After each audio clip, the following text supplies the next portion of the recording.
Beed citizen live update. मस्साजोगचे सरपंच संतोष देशमुख यांच्या हत्येला 19 दिवस उलटले, तरीही या प्रकरणातील मुख्य आरोपीसह अन्य 2 आरोपींना अद्याप अटक झालेली नाही।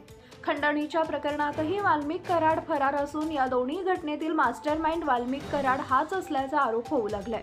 तरी राज्य सरकार आणि पोलीस प्रशासन मास्टरमाइंडसह मारेकरांना पाठीशी घालत असल्याचा आरोप करत आज सर्वपक्षीय, सर्वधर्मीय आणि सर्व जातीय समाज प्रचंड ताकदीने रस्त्यावर उतरला। बीड जिल्ह्यातूनच नव्हे तर राज्यभरातून लोक या मोर्चाला आलेले आहेत। लाखोंच्या गर्दीने रस्त्यावर उतरून केलेला प्रचंड आक्रोश पुन्हा संतोष देशमुख यांच्या मारेकऱ्यांना पकडा, त्यांना फासावर लटकवा हेच सांगताना दिसत होता। यावेळी आंदोलकांनी धनंजय मुंडे, वाल्मिक कराड यांच्यासह राज्य सरकारच्या विरोधात जोरदार घोषणाबाजीही केली।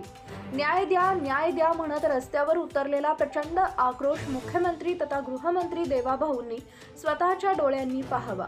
लोक न्याय मागण्यासाठी मनात प्रचंड संताप ठेवून रस्त्यावर उतरले, सरकारचं दार ठोठावत आहेत। देवाभाऊंनी आता किमान या गर्दीच्या भावनांचा आदर राखून तरी देशमुख कुटुंबियांना न्याय द्यावा।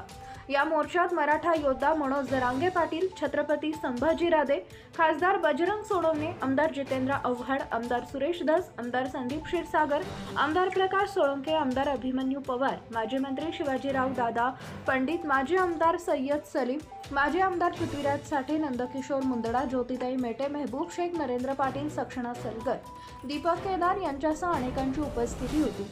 इतिहासात पहिल्यांदाच एखाद्या व्यक्तीला, कुटुंबाला न्याय देण्याच्या मागणीसाठी एवढी प्रचंड प्रमाणात गर्दी झाली होती। Subscribe now and press the bell icon. Never miss an update.